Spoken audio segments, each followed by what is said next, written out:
pour gagner.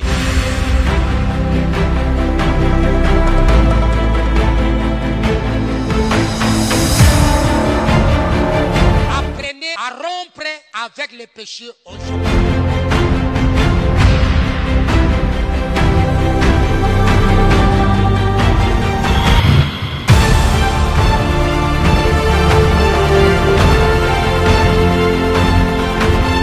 Renoncez à tout pour suivre Jésus.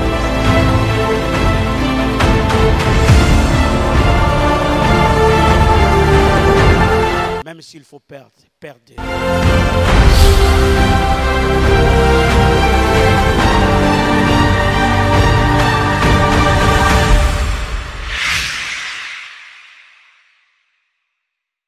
Alléluia. Le Seigneur est glorieux. Prions tous ensemble. Seigneur, nous nous unissons devant ta sainte présence pour te dire merci pour cet instant. Notre prière, c'est que ton esprit nous enseigne, qu'il nous engage, Seigneur, dans ce chemin de l'écoute pour que nous apprenions à écouter comme des disciples pour ta seule gloire. Fais que, ô Dieu, ta parole porte du fruit dans notre cœur. Conduis-nous comme tu le veux, au nom de Jésus. Amen. Amen. Nous acclamons encore pour notre roi.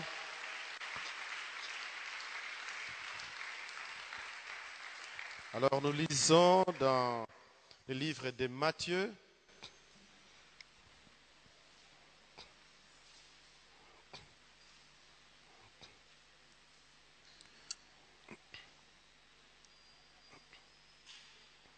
Nous allons revenir sur bien de choses.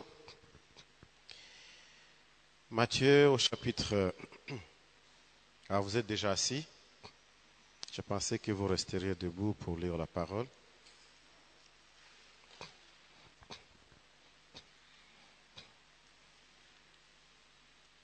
Matthieu chapitre 8, verset 14.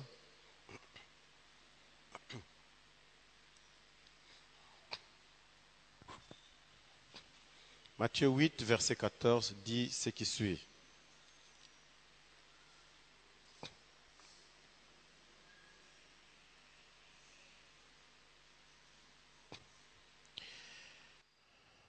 Jésus se rendit ensuite à la maison de Pierre, dont il vit la belle-mère couchée et ayant la fièvre. Amen. Tofandi, tobeti lisusu maboko, pona kukumisa nzambe na biso. Bon, ce passage-là n'est pas le passage principal de ce soir, mais je l'ai pris pour aider nos frères qui sont à la presse, parce qu'il est le premier par rapport au développement de notre message. Mais nous allons revenir sur les passages qu'il nous faut. On en fera allusion le moment donné. Nous parlons aujourd'hui presque la suite d'hier sur la consécration. Hier, on a mis l'emphase sur la consécration de qui? De Jean-Baptiste. Aujourd'hui, ça sera celle de Pierre. La consécration de Pierre.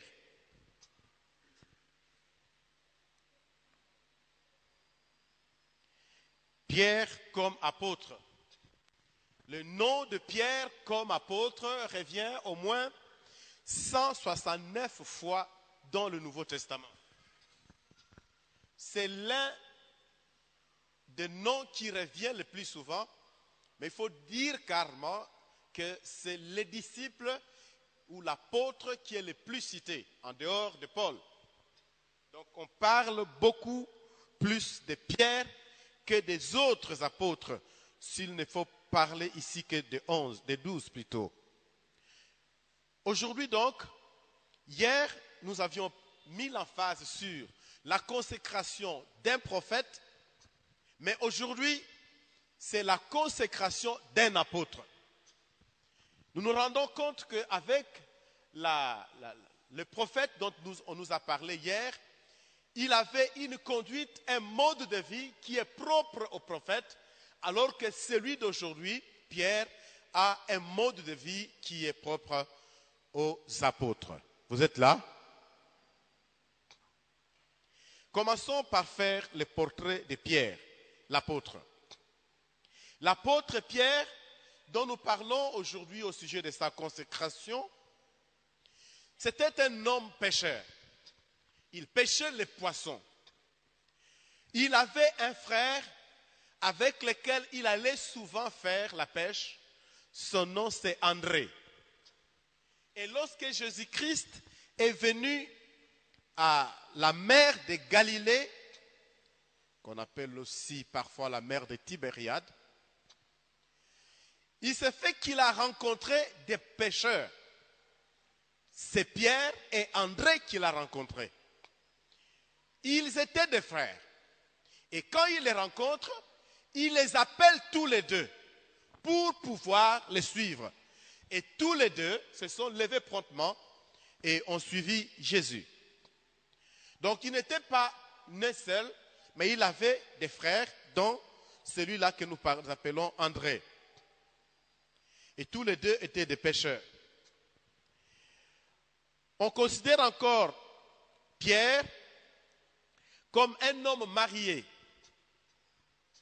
Ils sont nombreux, même dans certaines églises, qui disent non, il n'était pas du tout marié. Mais les passages que nous avons lus nous donnent des indices qui montrent clairement que Pierre était un homme marié. Nous avons lu dans Matthieu, chapitre 8, verset 14, qui nous dit clairement que Jésus s'est rendu à la maison de Pierre. Il avait donc une maison et il a invité même Jésus et tous les autres disciples à se rendre chez lui. Il avait une femme et il avait même une belle-mère qui restait chez lui. C'est bien écrit dans le passage que nous avons lu qui dit clairement, Jésus s'est rendu ensuite à la maison de qui? De Pierre. Et quand il s'est rendu à la maison de Pierre, il dit, dont il vit qui? La belle-mère couchée et ayant la fièvre. Et Christ a guéri la belle-mère de Pierre. Un autre élément à retenir pour le compte de Pierre par rapport à son portrait, c'est qu'il était un des membres du triumvirat. C'est un mot qui est trop théologique. Le triumvirat, c'est composé de 3 personnes qui étaient proches de Jésus. On cite Pierre, Jean et qui? Et Jacques. Ce sont là les 3 qui constituent le triumvirat, c'est-à-dire des personnes qui ont passé le plus de temps avec Jésus. Les autres disciples étaient toujours là, mais quand Jésus-Christ voulait par exemple prier seul, il a mené Pierre, Jean et Jacques. Et c'est comme cela que les théologiens les appellent les triumvirats. Il était donc l'une de ces personnes qui était avec Jésus-Christ quand il est appelé les siens à pouvoir l'accompagner dans la prière. Membre du triumvirat. On le voit par exemple à Gethsémane. Jésus-Christ était avec Pierre. Le jour de la transfiguration, tous les 3 membres du triumvirat étaient là, dont Pierre, eux-mêmes, et au niveau de la montagne, là, comment on appelle ça? Non, là, comment nous appelons le mont des Oliviers, voilà. Pourquoi ça m'a échappé? Le mont des Oliviers, Pierre, Jean et Jacques étaient aussi là, tous les 3. Mais il y a aussi quelque chose que nous pouvons retenir par rapport à Pierre, c'est son ambivalence. C'est quelqu'un qui, lorsqu'on lit la Bible, on se rend compte qu'il avait, on dirait, 2 facettes, 2 façons de faire. Et avec le temps, on a vu qu'il a cessé d'être une personne avec 2 facettes et il est devenu très homogène dans sa vie, qu'il est devenu même discipliné dans sa marche, dans sa façon de servir Dieu et dans son témoignage en tant qu'enfant de Dieu. Et quand je parle de son ambivalence, je retiens par exemple en un mot la promptitude. La promptitude dans la façon d'agir. on remarque une chose. C'est comme si c'est quelqu'un qui ne réfléchit pas trop dans la prise de décision. Dès qu'il y a quelque chose, il prend une décision. À certains endroits, c'était bien. Mais à d'autres endroits, on se rend compte que ce n'était pas bien. On verra par exemple que lorsque Jésus-Christ va l'appeler, la Bible dit, il laissa tout. Directement, il se lève et il se met à suivre Jésus. Là, c'est quelque chose de bien et de positif. Parce que lorsque le Seigneur nous appelle, le Seigneur n'attend pas que nous puissions réfléchir. Quand le Seigneur nous appelle, il aime que lorsqu'il dit Emmanuel Luzindalalu, qu'Emmanuel puisse dire directement, oui Seigneur, me voici. C'est ce que le Seigneur attend de nous. Mais plusieurs fois, il arrive que le Seigneur appelle, mais nous traînons les pas. Ne fût-ce que pour répondre, nous attendons beaucoup. Mais Pierre ici, c'est un exemple à suivre. Quand Christ l'appelle, il répond directement. Je parie que nous sommes tous dans des maisons où il y a des enfants. Et nous voyons comment les enfants se comportent. Il arrive que tu appelles un enfant et qu'il te dise oui, mais il n'avance pas. Tu l'appelles une deuxième fois, il dit oui papa, mais il ne bouge pas. Il est là peut-être avec un appareil ou il est devant la télévision, il est devant, je ne sais pas, son cahier ou je ne sais quoi. Il ne bouge pas. Et que pour que l'enfant bouge, il faut crier. Et cette fois-là, il va se rendre compte que papa m'appelle ou maman m'appelle. Alors il va bouger et aller vers la personne qui l'appelle. Le Seigneur n'attend pas chacun d'entre nous se comporter de cette façon. Il aimerait que nous puissions prendre Pierre comme un modèle. Il avait ses filets, il avait ses poissons, il avait ses projets par rapport à ces poissons-là. Qu'est-ce qu'il va devenir avec des poissons? Qu'est-ce qu'il va faire avec des poissons? Comment il va vendre? Comment il va faire en sorte qu'il puisse nourrir sa famille? Il avait tout un projet. Mais Jésus-Christ est venu l'appeler et le prendre dans son état. Homme marié, homme avec une femme, homme vivant avec, je ne sais pas, des enfants ou avec sa belle-mère dont la Bible nous parle clairement. Et voici que Pierre accepte de tout abandonner pour suivre qui? Jésus-Christ. Alléluia. Il abandonne tout pour suivre Jésus.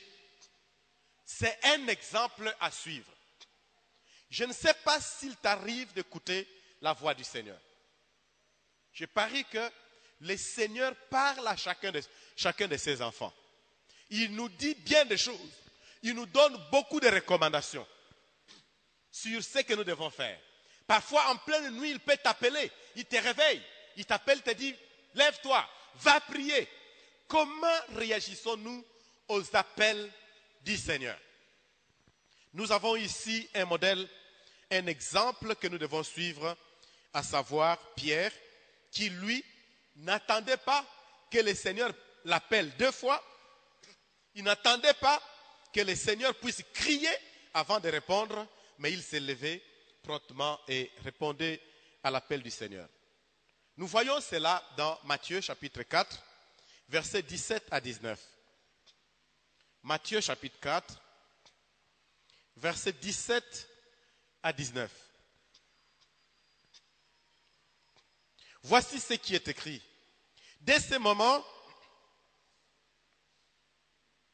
Jésus commença à prêcher, à dire, répentez-vous, car le royaume des cieux est proche. Comme il marchait le long de la mer de Galilée, il vit 2 frères, Simon, appelé Pierre, et André, qui était son frère, qui jetaient un filet dans la mer, car ils étaient pêcheurs. Il leur dit, suivez-moi, et je vous ferai pêcheurs d'hommes. Le verset 20 dit ceci, aussitôt, ils laissèrent les filets et firent quoi? Et suivirent Jésus-Christ. Alléluia. Vous voyez le mot qui est là? Le verset 20, on peut lire le premier mot, c'est quoi? Aussitôt. Le chrétien qui aime Dieu, le chrétien qui obéit à son Dieu, le chrétien qui connaît le Seigneur, doit être une personne de quoi? De aussitôt. Allons-y. Une personne de quoi? De aussitôt que le Seigneur appelle, aussitôt tu dois faire quoi? Hein? Répondre. Aussitôt que le Seigneur t'envoie, aussitôt il faut faire quoi? T'engager sur le chemin pour aller où il t'envoie.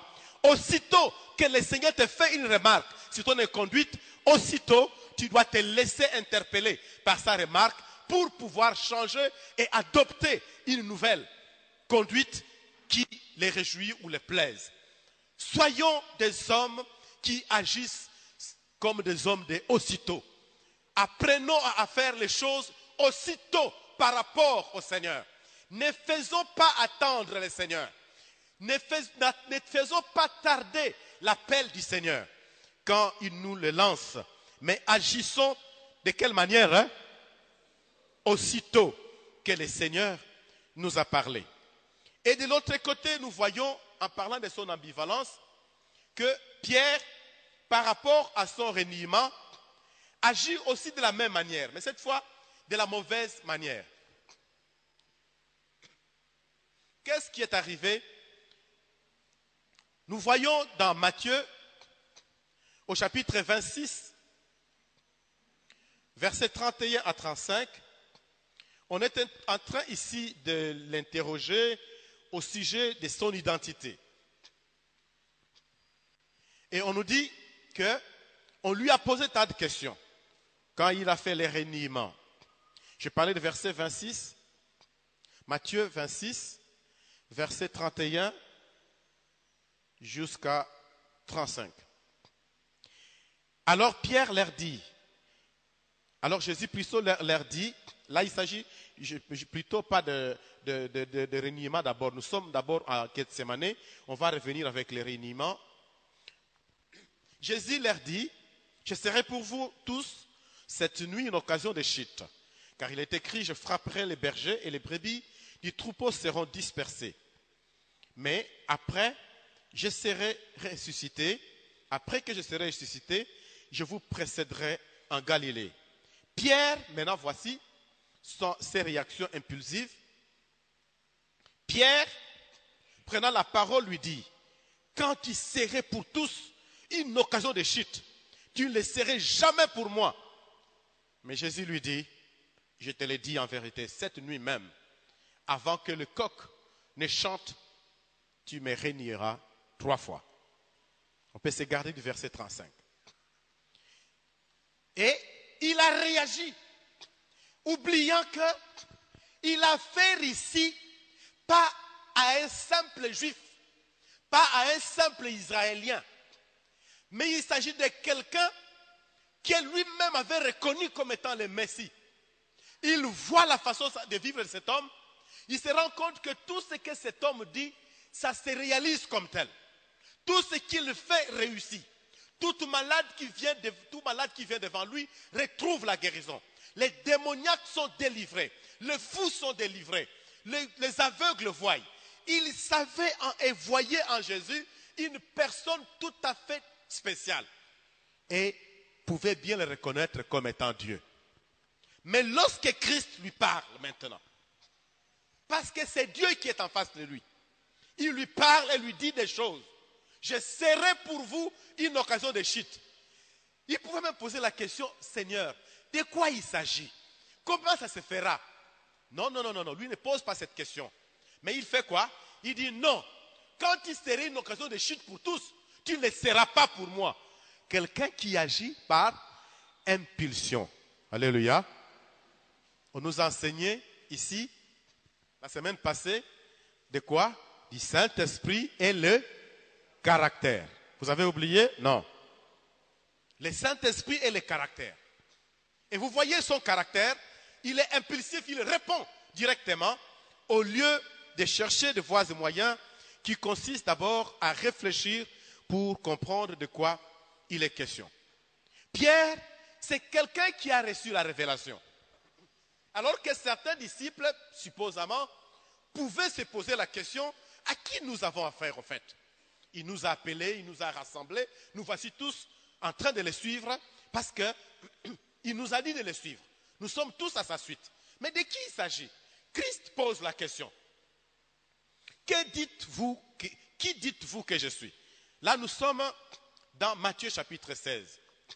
Je parie que c'est facile pour vous de trouver. C'est bon de rester dans la Bible. Matthieu chapitre 16, Jésus-Christ, à partir du verset 14, pose des questions.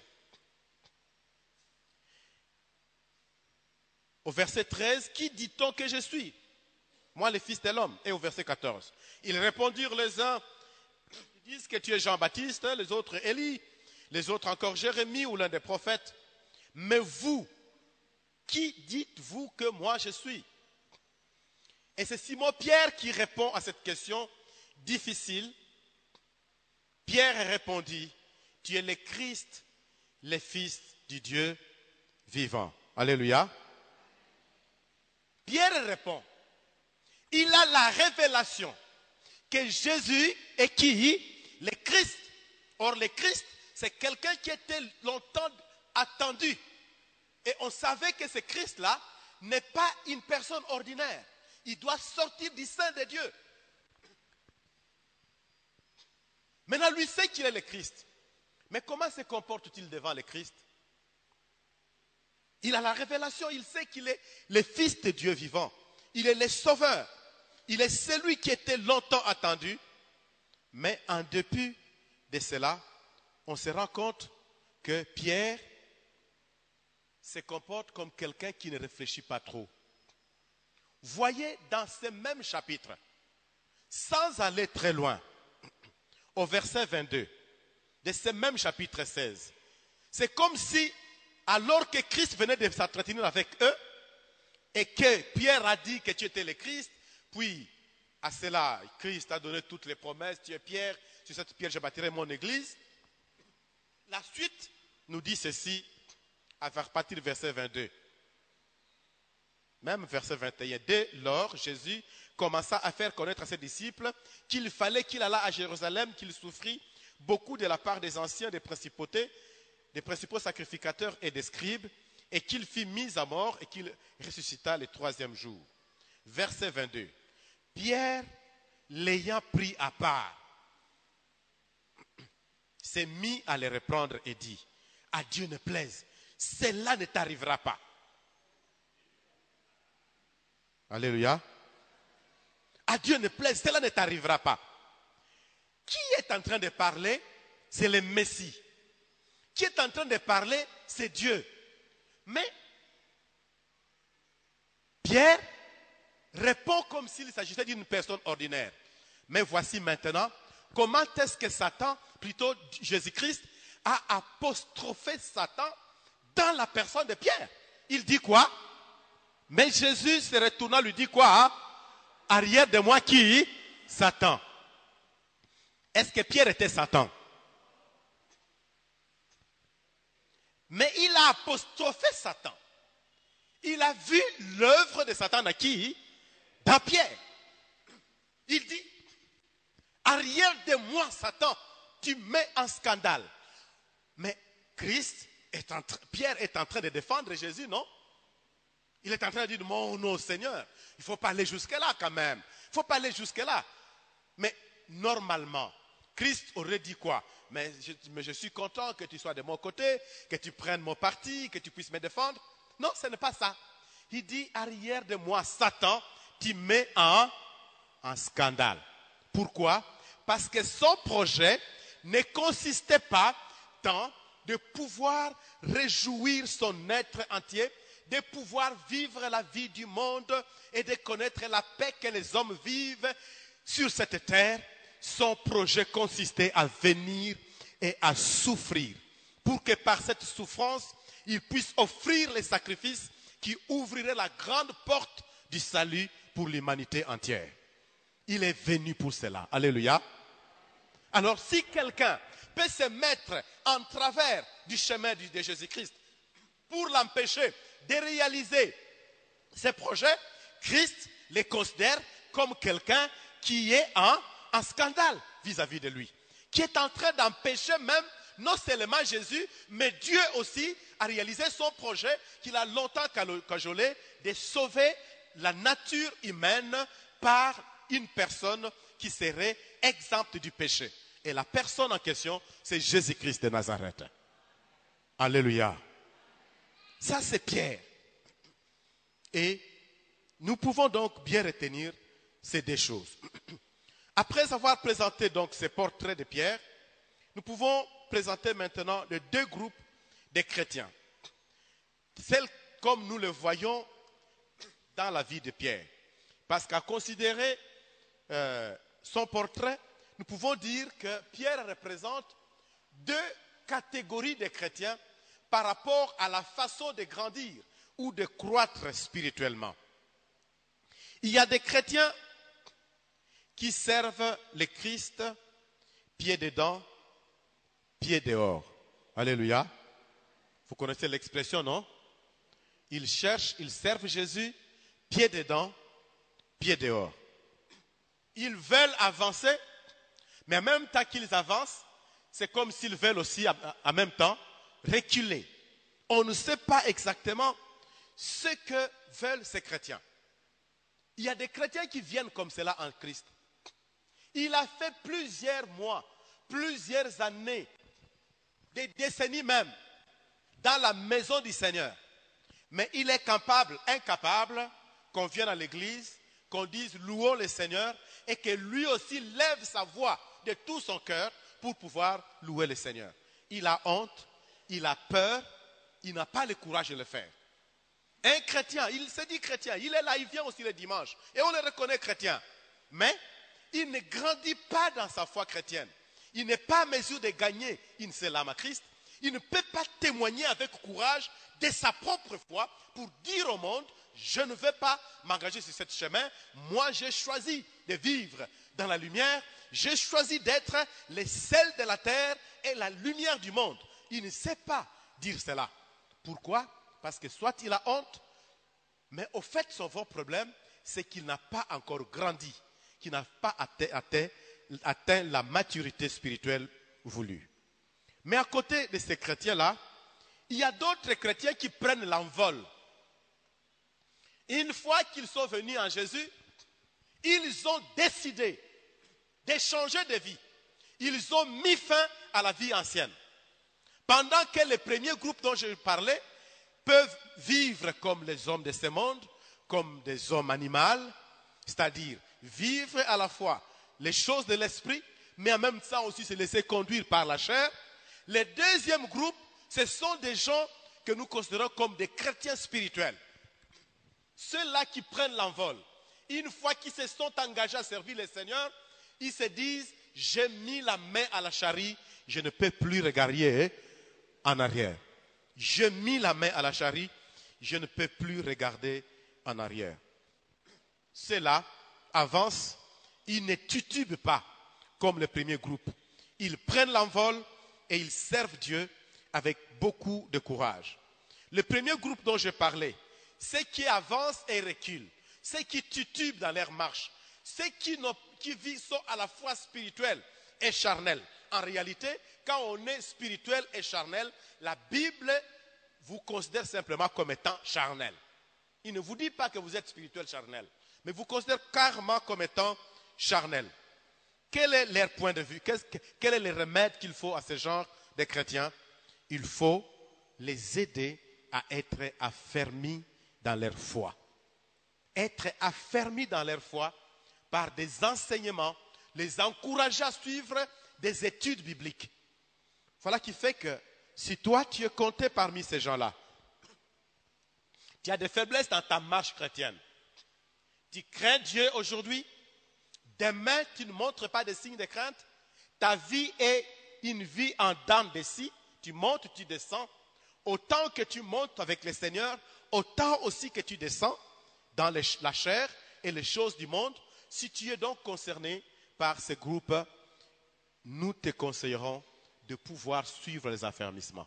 Nous te conseillerons de venir aux études bibliques de chaque samedi qui vont t'aider à avoir la connaissance de la parole et à pouvoir grandir dans la connaissance de cette parole. Parce que la connaissance de la Bible, de la parole de Dieu, de la vraie parole de Dieu, ça nous aide aussi à grandir et à combattre les péchés. Voulez-vous dire Amen? Voyez, si vous avez des frères qui sont chrétiens, qui sont passés par le groupe d'études bibliques, voyez ce qu'a été leur vie. Généralement, en tout cas, et c'est là en une majorité écrasante, les personnes qui passent par les études bibliques ou par les affermissements sont comptées parmi ceux-là qui grandissent beaucoup et vite dans la foi. Et c'est ce que je vous conseille. Le deuxième groupe, pour ceux qui prennent de l'envol, il faut simplement les encadrer. Pourquoi? Pour éviter tout danger qui pourrait survenir à la suite de leurs zèles. Parce que le fait de pouvoir aller vite, pour certains, ils pensent qu'ils sont déjà arrivés. Et la Bible nous demande de pouvoir encadrer cela pour que leur zèle puisse être un bon zèle et ne devienne pas un zèle amer.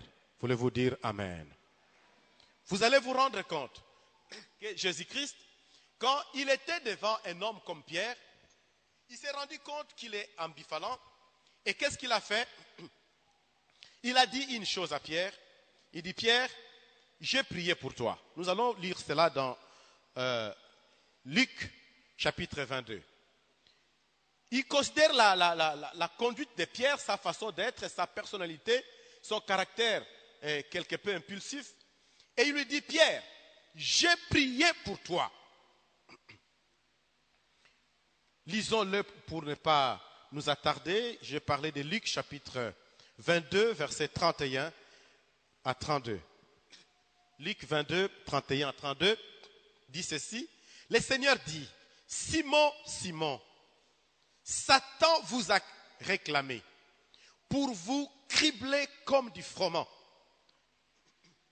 Mais j'ai prié pour toi, afin que ta foi ne défaille point. Et toi, quand tu seras converti, affermis qui? Tes frères. Est-ce que vous avez bien suivi ce passage? Revoyons ensemble. Il a dit, le verset 31. Le verset 31, Jésus-Christ qui fait la remarque. Il parle de tous les groupes. Il dit, Satan, verset 31, Jésus dit, Simon, Simon, Satan vous. Il dit, vous a réclamé. Il n'a pas dit, t'a réclamé. Mais il dit, Satan vous a réclamé. Donc c'est le pluriel. Pour vous cribler comme du froment. Satan vous réclame. Alingia nika bino lokola to nika kamasango nakati ya liboka. Mais la suite, il fallait garder. La suite, c'est que Christ dit une chose. Il n'a pas dit, j'ai prié pour vous. Sûrement, il a prié pour tous les groupes. Mais ici, il s'adressait à Pierre. Ndenge boza boye, Satan a réclamé bino. Alingia nika bino bien. Mais ngai na bondeli pona yo. J'ai prié pour toi. Là, il parle de toi. Afin que ta foi ne défaille point. Et toi, quand tu seras converti, gardez le passage, affermis tes frères. Voyez-vous ce que Jésus-Christ est en train de dire? Satan vous a réclamé. S'il a réclamé tout un groupe de disciples, c'est que nous aussi, quels que nous sommes là, les diables peuvent nous réclamer. Dans votre maison, votre famille, les diables peuvent vous réclamer dans l'ensemble. Dans votre quartier ou je ne sais pas, dans votre clan, dans votre village, les diables peuvent vous réclamer. Mais il y a une chose, c'est que là où il y a un groupe que le diable a réclamé, s'il y a quelqu'un qui est déjà visé par Dieu comme étant la porte de sortie, le Seigneur met son œil sur la personne là. Alléluia. Si c'est toi qui es en Christ, si tu connais vraiment le Seigneur, c'est par toi que les autres vont trouver la voie de sortie. Voulez-vous bien dire Amen? C'est par toi que ça va trouver. Et Pierre était parmi tous les disciples comme une voie de sortie, comme une personne référence. Il a dit, je te donne la clé du royaume des cieux. Ce que tu ouvriras sur terre sera ouvert où c'est? Au ciel. Ce que tu vas fermer sur terre sera fermé aussi au ciel. Ce qui revient à dire que ceux qui yobimisa mutu nakati ya famille po yamba Yesu po pesa motema no epa na Yesu yeba ete Yesu alobi nini j'ai prié pour toi. Ngolo na nzambe eza likolo na yo. Mawa na nzambe eza likolo na yo. Alors tu as aussi le pouvoir de Pierre. Est-ce que tu as compris? Tu as le pouvoir de Pierre. Ce que tu vas fermer sur terre pour ta famille sera fermé au ciel. Par la foi, ce que tu vas ouvrir sur terre pour ta famille, pour tes enfants, même pour ton village, le ciel aussi va l'ouvrir. Crois-le, cela est vrai pour toi. Tu crois cela? Ça a été vrai pour les autres, ça a été aussi vrai, c'est aussi vrai pour nous. Alors Jésus-Christ lui dit ceci: j'ai prié pour toi, pour que ta faille ne défaille pas. Parce que la foi de Pierre était nécessaire pour la délivrance de tous les groupes. La foi de Pierre était indispensable pour le salut de tous les groupes. C'est comme ta foi est indispensable pour les familles de ta famille. Ta foi est indispensable pour le salut et la délivrance de plusieurs personnes. Ta foi est indispensable. Est-ce que tu crois cela? Ta foi est indispensable. Par ta foi, bien des choses vont changer. Mais les choses ne s'arrêtent pas là. Le Seigneur dit, j'ai prié pour toi, pour que ta foi ne défaille point. Et quand toi tu seras converti. Répétez, quand tu seras converti. Donc jusqu'à ce jour, Pierre n'est pas... Hein? Qui a dit ça? On ne sait pas combien de temps ils ont fait ensemble. Et ça, on le lit vers la fin du ministère. Alors qu'il est en train de leur dire, je vais mourir. Donc à peu près 3 ans presque. Qu'ils sont ensemble. Et jusqu'à ce jour, Pierre n'est pas encore... Hein? Elle lui dit, quand tu seras converti, fais quoi? Hein? Affermis tes frères. Alléluia. La conversion de Pierre deviendra réelle quand il va cesser d'être ambivalent. Ta conversion deviendra aussi réelle quand il va cesser d'être ambivalent. On te voit dans des hôtels, on te voit dans les temples de Dieu. On te voit dans des, je sais pas, dans des boîtes de nuit ou des restaurants avec des gens dont la relation n'est pas bien définie ou difficile à définir. On te voit aussi dans la maison de Dieu. Tu es ambivalent. On ne sait pas qui tu es. Les relations avec des gens qui sont difficiles à définir. Qui est cette personne? Qui est cette fille auprès de qui le frère est attaché? Qui est cet homme auprès de qui la sœur est attachée? Une relation ambiguë. On ne sait pas définir. Mais toi, tu l'entretiens. Les jours où tu vas faire une démarcation entre la lumière et les ténèbres, entre ce qui est dans le Seigneur et ce qui n'est pas dans le Seigneur, entre la vérité et l'erreur, ces jours-là, on va dire que tu es converti. Alléluia. Et la Bible dit, quand tu es converti, tu as le devoir de faire quoi? Hein? De travailler pour l'affermissement des autres. Est-ce que tu peux dire Amen?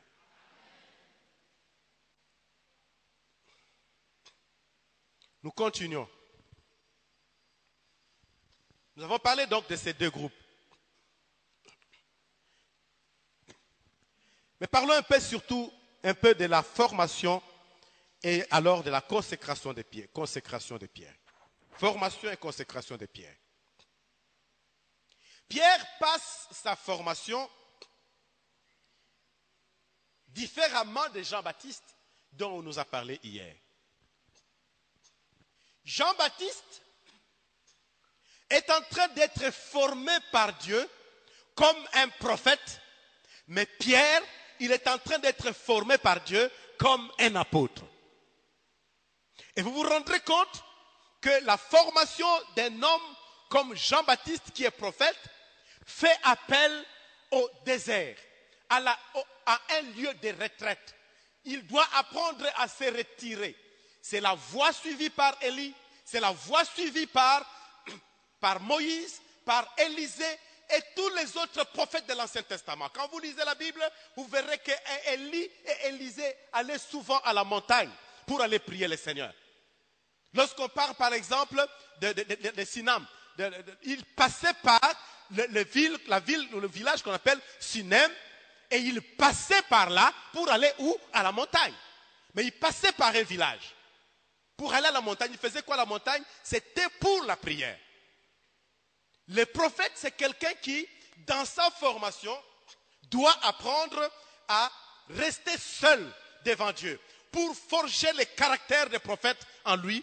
Quelqu'un qui est incisif, quelqu'un qui dit ainsi dit le Seigneur et qui ne change pas. Quelqu'un qui peut vous cracher de vérité sans savoir qu'est-ce qui va arriver après avoir dit cela. C'est ça le caractère d'un prophète. Et il a besoin d'aller au désert pour pouvoir forger son caractère. Il est là, il vit parmi les bêtes, mais il est en communion étroite avec son Dieu. C'est ça la formation d'un prophète. Mais nous voyons avec un apôtre, il est au milieu des foules. Il rentre dans la synagogue. Il est en train parfois de suivre le maître qui discute avec les anciens, les scribes, les pharisiens. Il est en contact avec des gens. Il rentre dans la synagogue pour la prière. Le Seigneur lui a montré cette voie. Mais parfois aussi, le Seigneur lui fait voir qu'en dehors de cette vie-là où on est en contact avec la foule, il faut aller prier seul. Il faut aller prier en petits groupes. Alléluia. Est-ce que vous êtes là? Le Seigneur lui fait voir toutes ces choses. J'ai fait la différence entre la formation de Jean-Baptiste comme prophète et celle de Pierre comme étant apôtre. Pierre, si nous allons dans Marc, chapitre 1, verset 35, ça c'est un verset facile, surtout pour ceux qui ont suivi des affermissements. Marc, chapitre 1, verset 35, on dit que le grand matin, on peut le lire, qu'est-ce qui est arrivé? Vers le matin, pendant qu'il faisait encore très sombre, Jésus donc s'éleva et sortit pour aller dans un lieu désert où il pria. Voilà. Pierre, Jean, Jacques et tous les autres savaient que dans ses habitudes, Jésus s'est levé de grand matin et allait dans un lieu désert pour faire quoi? Pour prier. Ça, c'est un modèle, un exemple qu'il leur donnait et eux devraient simplement suivre cet exemple dans le cadre de leur formation. Et Pierre savait cela.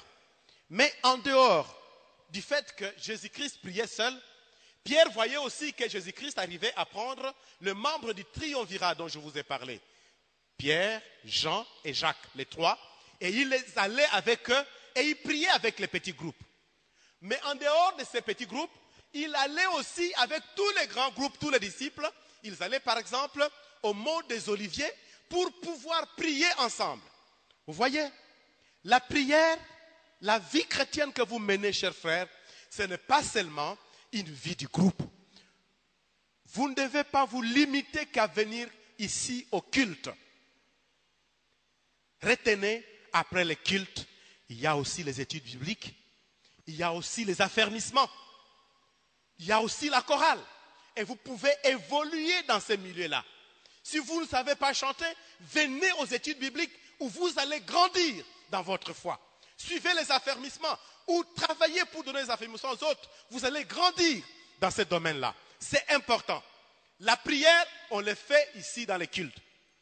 Mais apprenez aussi à former des petits groupes de 3 personnes, de 6 personnes, de 2 personnes peut-être, où vous avez l'habitude de prier de temps en temps.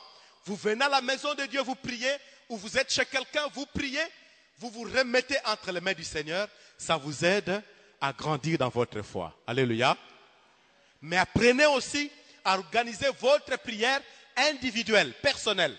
C'est ça, ce sont là les différentes étapes de prière, ou la façon de s'organiser dans la vie de prière, à l'exemple de notre Sauveur Jésus-Christ.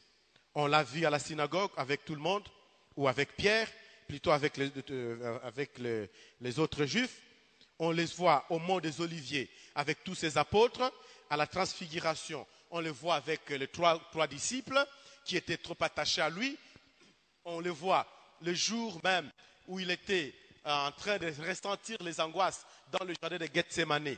Il est venu avec tout le groupe, les uns priaient à un endroit et il a pris les triumvirats, les trois, il les a menés à un endroit pour prier et lui-même s'est encore éloigné à une distance d'un jet de pierre et il a commencé à prier. De telle sorte que lui prie et il s'attendait que les trois aussi puissent prier et en même temps il s'attendait aussi que les 9 autres qui étaient restés puissent prier.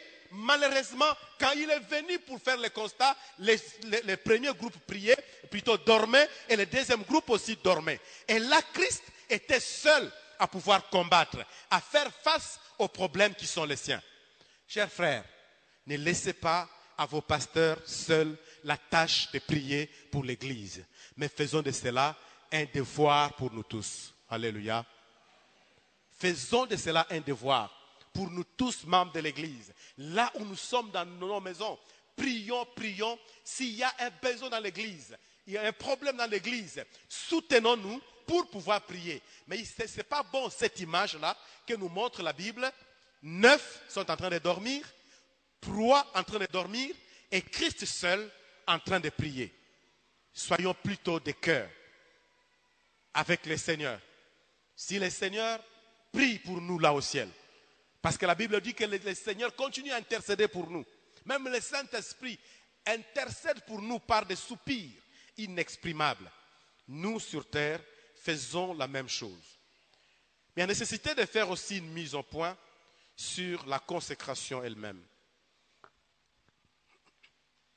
Pour ceux qui n'étaient pas hier, nous voulons dire que la consécration, c'est une mise à part pour Dieu. Une personne consacrée, c'est une personne qu'on a mise à part pour Dieu ou pour l'œuvre de Dieu. La consécration ou être consacré, c'est devenir une propriété privée de Dieu. Quand on dit qu'on t'a consacré, tu es devenu une propriété privée de Dieu, tu devras répondre de Dieu, tu devras travailler pour lui et tu devras faire ce que lui te demande. Être consacré, c'est recevoir une identité nouvelle par rapport à la mission que Dieu peut te donner, à l'œuvre que tu peux réaliser pour son compte. Maintenant, après avoir parlé de cela, parlons de la question de fond concernant Pierre. Pierre était-il consacré? Est-ce qu'il était consacré? La réponse sera oui, naturellement. Il était consacré. Mais il a connu beaucoup de secousses dans sa vie pour y arriver. Nous connaissons bien de ces secousses qu'il a connues. Et sa consécration a pris beaucoup de temps avant qu'il n'arrive au point et que Christ même puisse dire qu'il est converti. Cela a pris du temps. Le verset que nous avons lu nous a dit clairement qu'il n'était pas encore converti. Et je pense que c'est la première semaine qu'il y a un frère qui nous a cité, je pense pasteur Futi Luemba, qui nous avait parlé de John Wesley. Si vous lisez le livre de John Wesley, vous verrez que John Wesley, c'était quelqu'un qui a commencé au fait avec des campagnes d'évangélisation publique. Avant, ça n'existait pas. C'est lui qui est le premier dans ce domaine. Et il rassemblait les gens, il mettait les podiums et il mettait les intercesseurs sous le podium. Pendant que lui prêchait au-dessus, les intercesseurs en bas intercédaient pour lui. Et il y avait des convertis en désordre. Il a été à l'origine de plusieurs conversions. Mais 21 ans après son ministère, il ne s'est jamais séparé de la cigarette. C'était un fumeur. 21 ans, puissant prédicateur. Mais il allait prendre la cigarette, il se cachait quelque part, il fumait, pour que les gens ne le voient pas. C'est ce qu'était John Wesley. Et il s'est considéré lui-même qu'il n'est pas encore converti. Et un jour, il a annoncé aux gens qu'il est converti. C'est quand il avait, entre autres, abandonné la cigarette. Et ce jour-là, il a mis fin à tout. Il s'est dit, la seule chose qui me restait, je m'en suis débarrassé. Maintenant, je suis complètement à 100% à qui? À Jésus-Christ. Est-ce que tu es à 100% à Jésus? Être converti, ce n'est pas se donner à 80% à Jésus, ou à 90, ou 99. Non. Être converti, c'est se donner à quel pourcentage? À 100% à Jésus-Christ. Tu te donnes à 100%. Corps, âme, esprit, à 100%. Dehors ou dedans, à 100%. Que tu sois à la maison ou en dehors de la maison, à 100%. Que tu sois seul ou avec tes gens, à 100%. Que tu sois seul en train de réfléchir, en train de penser ou non, tu te donnes à Christ à 100%. C'est ça la question de fond. Il était converti. Mais nous retenons ceci. On aurait parlé de ce que je dirais en premier lieu. Il fallait que ça devienne en deuxième lieu, mais je le présente quand même comme tel. La première chose à retenir ici, c'est que Jésus s'est beaucoup investi pour que Pierre arrive à la conversion. Sans cet investissement, il n'y arriverait pas. Jésus s'est investi. Pourquoi? Parce que Pierre était beaucoup secoué. Et Jésus-Christ est venu les secouer aussi de sa manière et les secourir en même temps pour que Pierre puisse être à mesure de faire l'expérience de la conversion. Jésus était pour Pierre son coach, il était pour Pierre son maître, il était pour Pierre, qui d'autre encore, son enseignant, il était aussi pour Pierre son mentor. Jésus était tout cela pour Pierre. Non seulement pour lui, mais pour tous les autres. Il devrait les conduire pas à pas. Il devrait l'orienter. Même là où il est allé pêcher pour sortir de la bouche du poisson un statère pour pouvoir payer au titre d'impôt, le Seigneur était en train de coacher l'apôtre Pierre, en train de lui dire comment il devrait agir. Jésus ne devrait pas payer les impôts. Je vais revenir sur cela. Mais pour la bonne forme, pour ne pas être un scandale, il a décidé d'agir de la sorte. Et Christ l'a donc coaché de la plus belle manière. Le verset que nous avons lu de Luc, chapitre 22, versets 31 à 32, nous aide à comprendre bien cela. Je ne veux pas revenir parce que nous l'avions bien dit. La deuxième chose, c'est l'appel de Pierre, son appel. Combien de fois Christ a appelé Pierre? Pour la première fois, Jésus-Christ l'a appelé au bord de la mer du Galilée, alors qu'il jetait le filet avec son frère Simon. Il a dit, abandonnez tout pour suivre Jésus. Mais après cela, Christ a constaté des défaillances en lui. Un jour, il est arrivé à l'interpeller encore pour le ramener vers lui après son reniement. Il a renié Jésus. Il a dit non, qu'est-ce que vous me dites? Moi, je ne le connais pas. Nous lisons cela dans Luc chapitre 22, verset 61. Luc 22, verset 61. Je parie que nous connaissons bien les passages. On peut se garder de pouvoir les relire. Et Christ lui a donc fait des reproches. Il l'a regardé. La Bible dit il l'a regardé. Et quand il a regardé, Pierre s'est laissé interpeller. Il est sorti et a versé d'abondantes larmes. Ça, c'est la deuxième fois que Christ lui fait un appel pour lui dire « Reviens vers moi ». Et il l'a fait à sa manière. Et quand Christ meurt et ressuscite, il va le retrouver au bord de la même mer, même si on l'appelle Tibériade, après la pêche miraculeuse. Et Pierre est allé faire la pêche. Il avait bonnement pris la décision en disant aux autres, je vais aller à la pêche. Selon Luc chapitre 22, verset 61. Non, s'il vous plaît, là c'est le niement. Jean chapitre 21, verset 17. Voilà.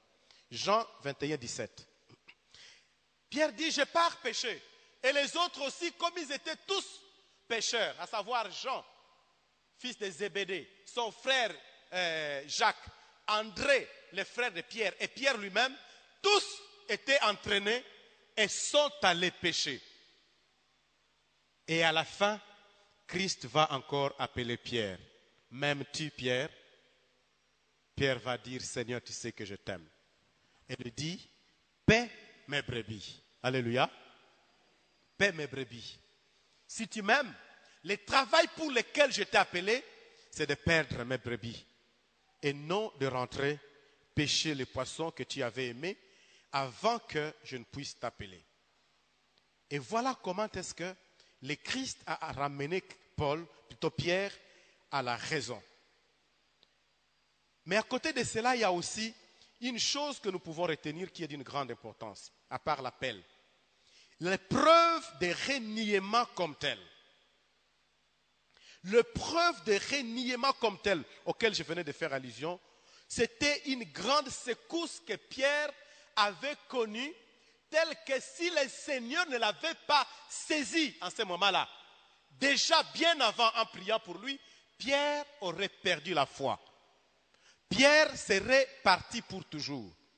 Les péchés qu'il a commis en reniant le Seigneur étaient presque les mêmes péchés, si pas le même, mais ça avait devant Dieu la même valeur que les péchés que Judas a commis en faisant quoi? En trahissant Jésus-Christ. Judas a trahi Jésus. Pierre a renié Jésus. Ils sont presque au même point d'égalité. Ils ont tous péché. Mais l'un est sauvé, l'autre est perdu pour toujours. Judas est perdu pour bien des raisons, parce que, au fait, il ne s'est pas repenti de la bonne manière, mais Pierre l'a fait de la très bonne manière. Et avec la prière que le Christ avait déjà fait précéder, les choses sont devenues possibles pour lui. Mais la quatrième chose aussi à retenir, c'est la responsabilisation de Pierre. La responsabilisation de Pierre par Jésus. Jésus lui dit, tu es Pierre. Sur cette pierre, je bâtirai mon église. Je te donne les clés du séjour de mort. Oui, les clés de la mort, du séjour de mort, des choses comme ça. Tout ce que tu ouvras sur terre sera ouvert au ciel, et ce que tu fermeras sur terre le sera également au ciel. Ça, c'est la façon dont Jésus responsabilise Pierre. Mais à côté de cela aussi, il a utilisé pour ce que je viens de dire. Quand on vient dans Matthieu chapitre 17, versets 24 à 27, demander de l'impôt à Jésus. Jésus-Christ demande, est-ce que les gens de ce monde, est-ce qu'ils demandent à leurs enfants de payer l'impôt? On dit non, ils ne payent pas. Alors, pour ne pas les scandaliser, vas-y, pêche les premiers poissons que tu auras, ouvre la bouche et prends un stratère, vends-les et tu payes cela pour toi et pour moi. Voilà une sagesse que Christ nous a laissée. Au lieu de vivre dans un monde où tozo mena mukili oyo lokola bato bazosala loi na bango, basala ngai balingi nga pe na sana bato nga ba ko soutenir ngai, ngai pe na ko yikoloba, ngai pe na Yesu alobi nzela wana na lakisi bino angote. Nzela na lakisi bino nzela ya mukuse. Zwambongo futampaku. Alléluia. Futampaku. Et Pierre est allé prendre les poissons. Il a pris aussi les stratères qu'il a vendus. Et à la fin, il a donné ainsi l'argent qu'il fallait. Et la cinquième chose là, à retenir, c'est le baptême du Saint-Esprit. C'est ce qui amène Pierre à la conversion. Tous ces éléments-là, tous ces secousses par lesquelles il est passé. Le baptême du Saint-Esprit. Ce n'était pas un baptême ordinaire. C'était un baptême qui a connu un processus. Depuis que Christ était mort, pour plusieurs chrétiens, peut-être on ne lit pas bien la Bible. Tous les disciples étaient engagés dans la prière. Alléluia. Alléluia. Ils étaient engagés dans la prière. Ils ne faisaient que prier pendant tout ce temps jusqu'au jour de la Pentecôte. Le baptême du Saint-Esprit, c'est réservé aux gens qui cherchent Dieu. La plénitude du Saint-Esprit, c'est réservé aux gens qui cherchent Dieu. Vous voulez arriver à faire l'expérience de la plénitude du Saint-Esprit? Vous voulez grandir dans les dons spirituels? Apprenez à ne pas prier pendant 5-10 minutes ou 20 minutes par jour. Apprenez à aller au-delà. Apprenez à faire de cela une habitude, le matin et le soir. Si vous n'avez pas le temps de prier à midi, sinon il faut le faire aussi matin, midi, soir. Et même en pleine nuit, vous pouvez toujours prier. Restez toujours devant le Seigneur. Apprendre à prier avec le feu de l'Esprit, parce que le feu de l'Esprit appelle le feu. Le feu de la prière attire sur nous le feu de l'Esprit. Celui qui prie avec le feu de la prière, il finira par voir le feu de l'Esprit sur lui. Celui qui secoue le trône de Dieu finira par recevoir les bienfaits qui découlent de ce trône. Alléluia. Faites cela et vous allez, à partir de cette expérience, vous rendre compte que le Seigneur est à même de faire beaucoup de choses dans votre vie. Et pour finir, la conséquence d'être entièrement consacré à Dieu. Quand on est entièrement consacré à Dieu, on s'éloigne du monde. Quand on est entièrement consacré à Dieu, on est intimement lié à Jésus. Quand on est entièrement consacré à Dieu, on est animé d'un zèle nouveau pour Christ. Quand on est entièrement consacré à Dieu, on laisse le Seigneur Jésus nous doter de ses grâces. Quand on est entièrement consacré à Jésus, on permet au Saint-Esprit de nous doter de ses dons. Quand on est entièrement consacré à Jésus-Christ, on laisse le Seigneur Jésus-Christ nous utiliser puissamment et à sa guise. Quand on est entièrement consacré à Dieu, nous sommes poussés par le Seigneur à servir notre Dieu de tout notre être, corps, âme et esprit, comme cela nous a été enseigné ici. Chers frères et sœurs, cet enseignement, c'est pour nous aider à comprendre que Pierre s'offre pour nous comme un modèle que nous devons suivre. Mais un modèle à suivre dans ce qui est bien et non là où lui a failli. Je veux dire, il ne faut jamais renier Jésus dans votre vie. Voulez-vous dire Amen? Il ne faut jamais renier Jésus dans votre vie. J'ai rencontré un homme qui a même tendu la main vers l'occultisme. Il me dit, pasteur, je connais beaucoup de choses dans ce monde. J'ai même commis beaucoup de péchés. Mais le seul péché que je n'ai jamais commis, c'est de renier Dieu. Jamais j'ai commis ce péché-là. Parce que Dieu existe. Et moi, en dépit de mes multiples péchés, je ne peux pas le renier. Alléluia. Ne reniez pas votre Dieu, mais reconnaissez-le comme étant votre roi.